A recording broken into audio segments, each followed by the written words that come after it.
Good afternoon everybody, I am Rob and we are back today in a very sad looking Langdale forest. As I'm sure you all know, Langdale Moors and the forest were victim to quite a severe fire this year. I did do a video on it a couple of months ago. I went up to sort of the woods over there anyway, far enough away but still so I could see it, and talked about it, and that was I think about 4 or 5 days after it had begun. But at the time I thought that was about the extent of how bad it was going to get, and then literally a couple of days after I'd filmed, it got unbelievably worse. I mean, it looked like they had it all under control, and then it just spread, and you might have seen some of the pictures from just how much worse it got. The town of Scarborough nearby, the sky was basically lit up orange on an evening. Even where I live, like 20 miles away, you could see this massive plume of smoke just on the horizon. It's decimated an enormous portion of this incredible area. So I did want to come up here anyway, but we had to leave it quite a bit longer than had originally planned. But here we are. It's a nice calm Wednesday evening. They've stopped working on the fire anyway, it's all under control. Yeah, I just wanted to come and see the extent of the damage really, so we brought the drone up, so let's go and have a look. In fact, already you can see the damage. Now we have just what remains. There are still plenty of trees. I think the majority of the forest has been quite lucky to avoid the damage. It's only really this northern section as you get slightly closer to the RAF Fylingdales station and the moors itself. But it's had a big impact. I don't like seeing it like this. When I film you, Pop, you're supposed to walk towards the camera.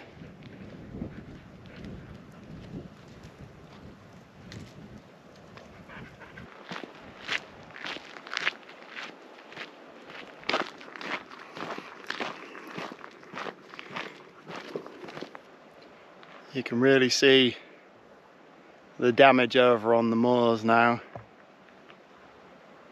and it goes basically all the way along there, all the way along there, in basically every direction.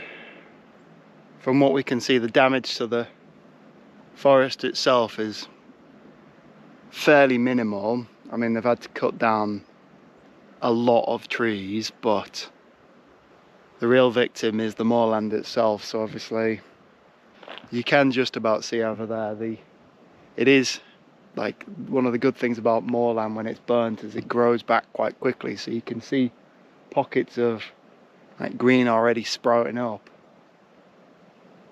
But the wildlife will have taken an enormous impact, and that doesn't recover quickly. Yeah, it's just very alarming to see.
I think actually getting the drone up has made me feel a bit better about all of this. I mean, obviously it is like a catastrophic loss, and I think as a country, well, as a species, we need to do more to prevent wildfires like this from occurring. But you know, like seeing right over there, there's so much green. Like it's actually quite astonishing to see how quickly nature has rebounded from that. I mean, obviously the trees aren't just going to regrow straight away or anything like that. There'll have to be a lot of time and effort put into making all of that come back to how it used to be. And in fact, actually, I hadn't expected to see, sort of right down there were still a few signs of smouldering, because like it's the peat that's out there that holds so much of the heat and everything underneath it, and that's how it was able to spread so rapidly, because obviously with so little rain this year, that whole area was just completely barren, and the second heat took to it, it just ignited. So it's a horrible thing to see, but you know, nature is really good at licking its wounds and getting back to it. We just need to get better at not kicking it when it's down, because all this is our fault at the end of the day. This wasn't a freak accident, this was humanity's doing. And you know, the more we use this world, the more we drain its resources, the more we attack it, the more this sort of thing's going to happen. And I sincerely hope this time next year we're not looking at another massive area of damage, but you just don't know. Only time will tell. Maybe this time next year we'll be saying, God, can you believe that one? That was nothing in comparison. But you know, it was really scary seeing the fire and seeing the smoke from up at our house. That was literally on our doorstep. And this is an area that I really love, and I love coming here, and I've hated seeing it in this kind of condition. But you know, America gets wildfires, Europe gets wildfires.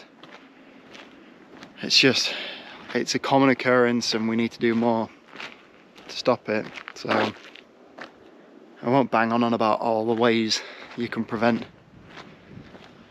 fires from happening. I said pretty much everything I wanted to say in the last video on it, but I'm going to try and be hopeful and try and stay positive with this, because part of my mind, in my head, I was thinking, I'm going to come up here, all of these trees that I've walked past countless times, they'll all be gone.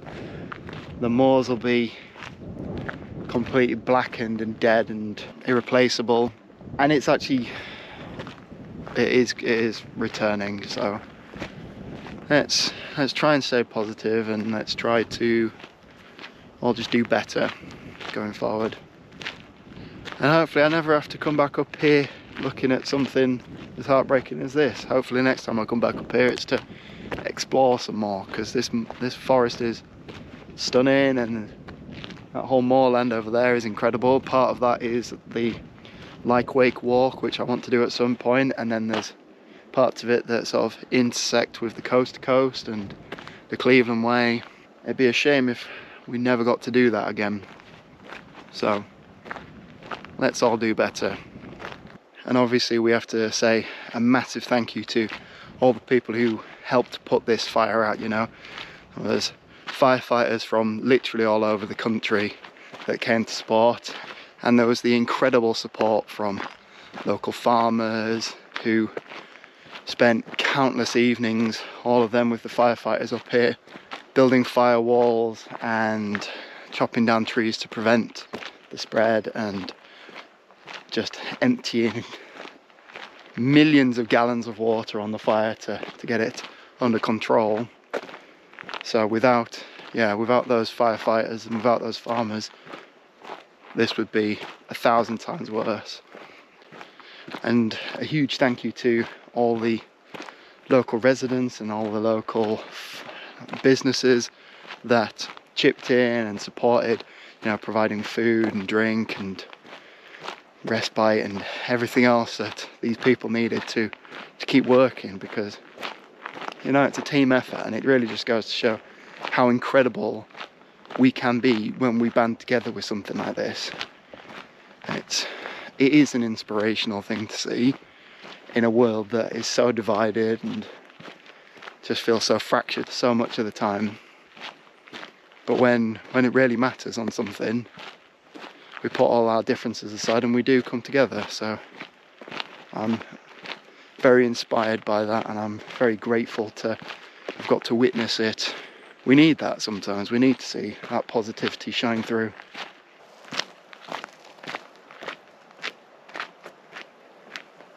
And as we look out on the sunset, say thanks for watching this. Let's stay positive, and let's all do everything we can for this incredible world, because it'll kick us off if it doesn't like us. You can either work with it or succumb to it, because the earth will still be here long after we're gone.